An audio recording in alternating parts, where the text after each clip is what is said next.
Yes, they might, but I don't think we can view them as our friends at the moment. We want to have a working relationship with them, but also we're going to come into matters that are adversarial, where we're going to have to take stands and positions that they may not like.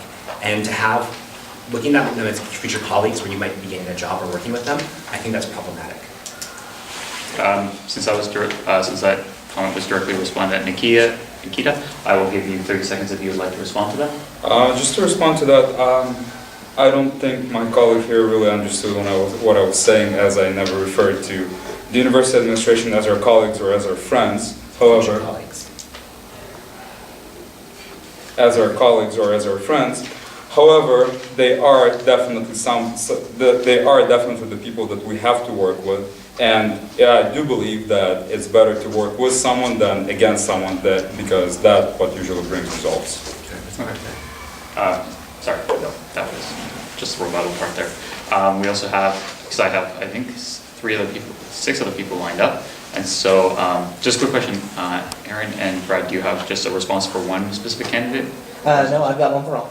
All? And Aaron? Mine was specifically for Nikita. Specifically, okay, so I'm actually going to Asher, she has a specific one, and she asked first, so I'll let her ask her question.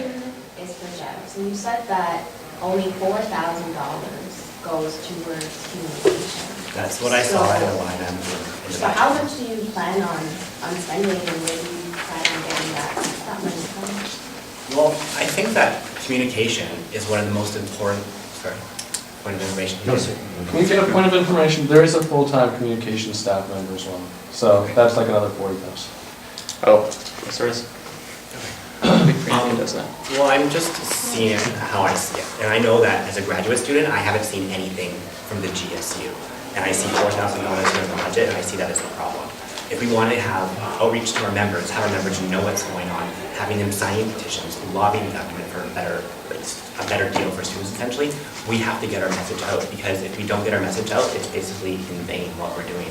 Because, like I said before, we want to get stakeholder buy-in for our campaigns and the issues that we're working on, and you have to have the graduate students back you up in that. And if they don't know what you're doing or what you're working on, then essentially you're operating in a silo like I said before. So, okay, just sorry. Point of information on that. It's 40. We haven't hired.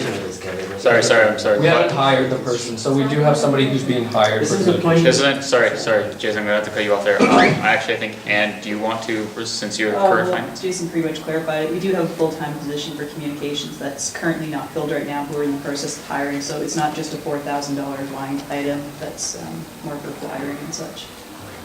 Thank you. And just to respond to that, though, I don't think it necessarily should be, like, I agree that we need a staff person to do communications for us, but I think we are the faces of the organization. If we get elected, we have to be out there making people know who we are, what we're doing, and how we're working for them as well. Okay. That's really important. Cut you off there. I'm sorry, no, we have to move on because we have so many questions. I will be moving on to Brad.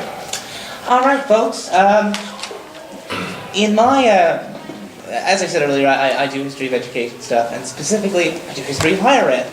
And one thing I find really interesting is the history of the governing council and students' relationships therein. When the governing council was first formed, there was actually a push for parity on governing council between faculty and students, and this was actually passed through the university and eventually blocked by government, which was actually, yeah.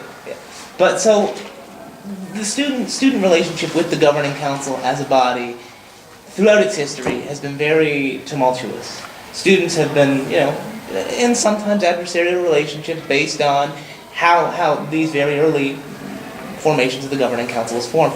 So how do you, I guess the question would be, in your view, do you believe that this structure is equitable and the best voice for students as it stands right now?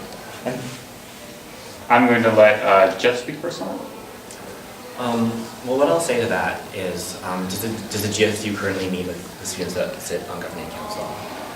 Do we know this? Yes, I believe that the Chair Ariwa does come in and sit on the GSU council occasionally to listen to what happens in it.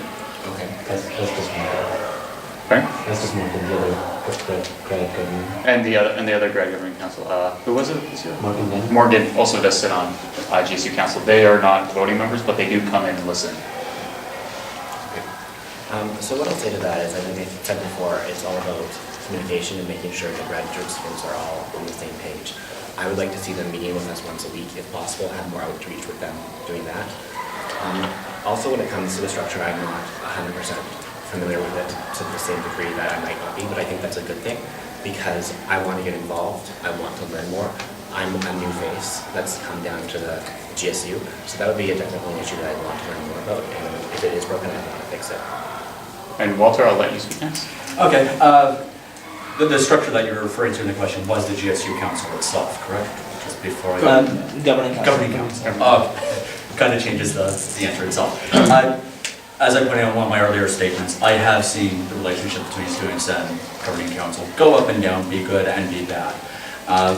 At its core, its original purpose would have been very appropriate, but the way that the structure of it, especially the personnel on it, the way that it's been overloaded into more of an appointage patronage system is problematic.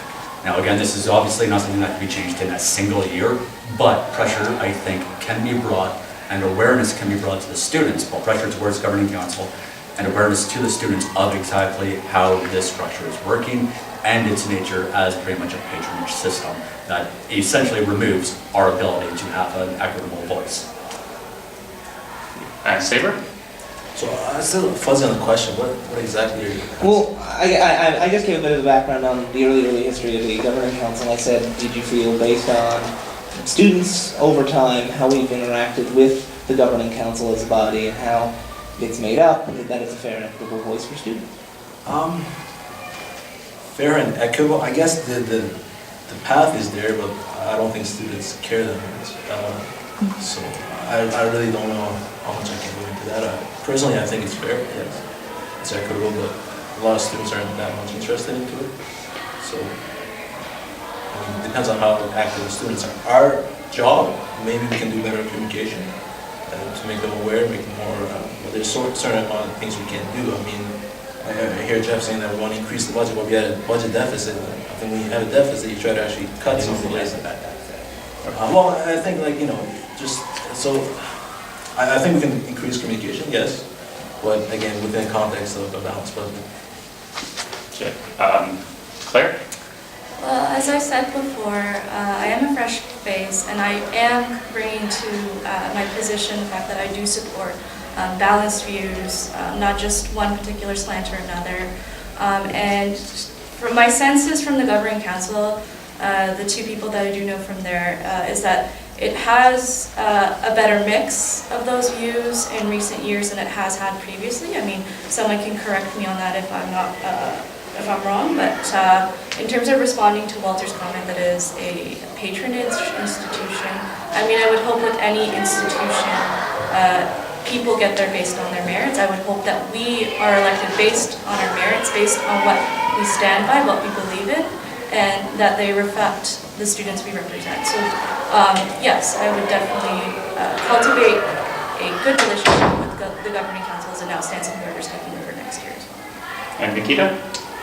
Actually, I'm gonna probably disagree with some other candidates, and I have to say that no, Governing Council, I don't think it represents graduate students effectively. I don't think that elections to the various boards of the Governing Council are fair because, for instance, at least from my personal experience, elections to the academics board of the Governing Council do not go as free elections among the students, but are actually elected by the Governing Council officials.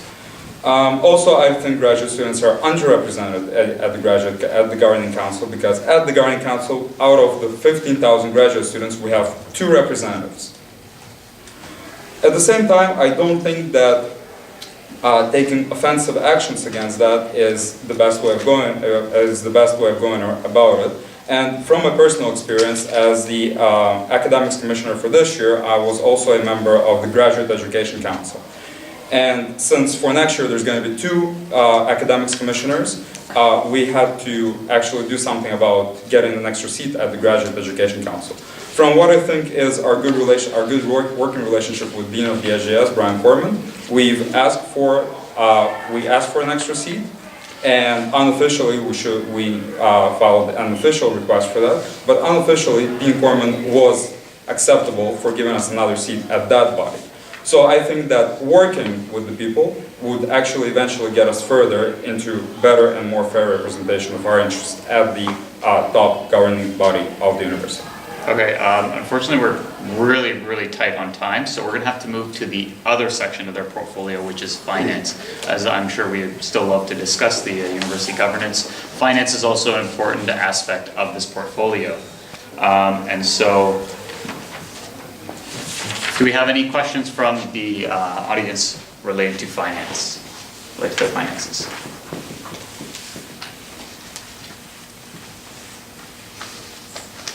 Yes, I please. just kind of have an unanswered question for Jeff. So Sure. you said you said only $4,000 goes towards communication.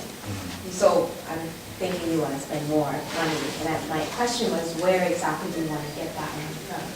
Well, obviously, as I'm a fresh face in the GSU, I'd have to sit down with the staff members, sit down with my elected executive team that I'd be working with, and find the money. There's always things that you can rejig around or rebalance, and I think it's just a matter of setting your priorities or setting the agenda or where you want the organization to head. So I'm not going to look at the line item by line item and be like, I cut this and cut this and cut this, because that's definitely not a decision for right now. That's a decision for another day. But I would definitely want to increase it because communicating with our members would be one of my priorities, and I would find the money somehow. Thank you. Are there any other questions? Yes, Ashley. So Nikita, you just brought up your good working relationship with Corbin. Relate to finance? So this is about actually Corbin's opinions on both the DCA and on taxable ownership. Very good. So, I mean, I guess I will actually just throw out my question before I sort of... Actually, wait, no, sorry. We're talking about internal GSU finances. So we're talking about where does money get spent? Does it go to subcommittees? Basically, because we don't have the dental health, so where do we, kind of on the other expenditures, does the money which we collect from graduate students, where does it go? And within our terms of budgets. Doctoral completion grant is not under this portfolio. I'm really sorry. Do you have any other questions? Anne? So I know you all received a copy of GSU's financial statements tonight. How many of you have actually seen it prior to this? Because it is available online and it's available through meetings, etc. And whether or not you have experience on the finance committee, which actually looks at each budgeted line items and sets the budget for the current academic year. Just show of hands, who's been on finance committee before? Not being on finance committee, but I have looked at different budgets from different years to get an idea of what's going on. You'll need to go in and actually see the fine details to understand it better. Okay, who's else? I was at the last council meeting and I was looking at different documents there, and I have seen this budget before, in fact. So I have reviewed it extensively and I have taken it into consideration. I don't have any exact experience on the finance committee here at the GSU, but working at City Hall, I got all of council's documents and got the city's budget and learned how to look at budget by budget, line item by line item, which was a bigger budget than we have at the GSU. That being said, it's a huge responsibility to manage a budget of this size, and I think the experience that I can get by looking at like the line items at City Hall when I was working there would be something that I could bring to the GSU and an experience that would be very helpful in my position. Okay. So yeah, I had a quick question on that. You mentioned you work for a counselor, but you never even mentioned this counselor. I mean, you have a website, your slate has a website. Yeah, no, I just didn't know because of the political affiliations. Like, council's not politically affiliated, so I didn't go out and say what counselor I actually worked for, but yes, I did work for a He counselor. doesn't have to disclose which counselor he worked for, but he is allowed to, of course, say that he worked for a counselor. Is there a way to actually check that? So I guess I can say I do check all the websites. Depressingly, I do look at all the websites, and so I do put a significant amount of faith into you as the CRO. And so I can say anything technically. Well, you can provide information. If it makes you feel more comfortable. If you feel more comfortable, I can then give Jeff Scott should. the information of the council that I work for. He can do a reference check. And I can of course bring that to council and provide the information. So shall I make a note of that for my presentation tomorrow then? Would you like me to? Because I can do that, of course. It's just fun that, I think that... Well, I'm not lying if that's what you're... What's that? I'm not lying. No. I mean, I read the proverbs and somebody said I worked at a large organization. I didn't know what the organization was. How large it was. Anyways, that's... Well, I guess... Okay, Nikita has this, since he is also the budget, he might have a statement to say.